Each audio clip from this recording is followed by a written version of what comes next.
வணக்கம் நிகிதா.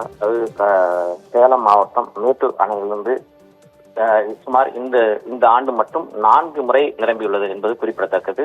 இன்று காலை நிலவரப்படி சுமார் ஒரு 1,14,000 கன அடி நீர் வந்து கொண்டிருக்கிறது மேட்டூர் அணைக்கு. அதைத் தொடர்ந்து கரூர் மாவட்டத்திற்கு மாயனூர் கதவு அணைக்கு இன்று காலை நிலவரப்படி 1,14,000 கன அடி வந்து கொண்டிருக்கிற நிலையில் அமரா ஆற்றிலிருந்து சுமார் 23,000 கன அடி நீர் வந்து கொண்டிருக்கிறது. இப்போ மொத்தம் சேர்த்து 31,000 கன அடி நீர் கண்ணாடி நீர் அப்படியே காவிரி ஆற்றுக்கு உபரி நீராக திறக்கப்படுகிறது. அதனைத் தொடர்ந்து 4 கிளை வாய்க்கால் மூலமாக சுமார் 15,000 கனஅடி நீர் விவசாயத்திற்கும் குடிநீர் ஆதாரத்திற்கும் திறந்துவிடப்படுகிறது என்பது குறிப்பிடத்தக்கது.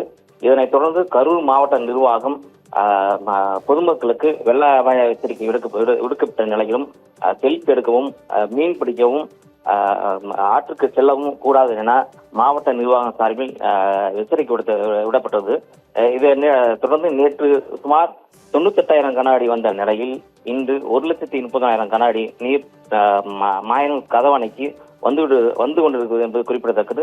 இதனைத் தொடர்ந்து கரூர் மாவட்டம், திருச்சி, தஞ்சாவூர் ஆகிய மாவட்டங்களிலிருந்து 1,00,000 கன அடி நீர் அப்படியே உபரி நீராக திறக்கப்பட்டு நாகப்பட்டினம் மாவட்டத்தில் கடலில் கலக்கிறது என்பது குறிப்பிடத்தக்கது.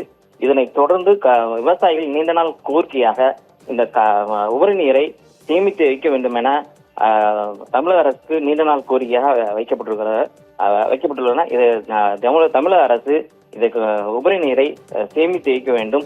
வரும் காலங்களில் குடிநீர் ஆதாரத்துக்கும் விவசாயத்துக்கும் பயன்படக்கூடும் என விவசாயிகளின் நீண்ட நாள் கோரிக்கையாக உள்ளது நிகிதா.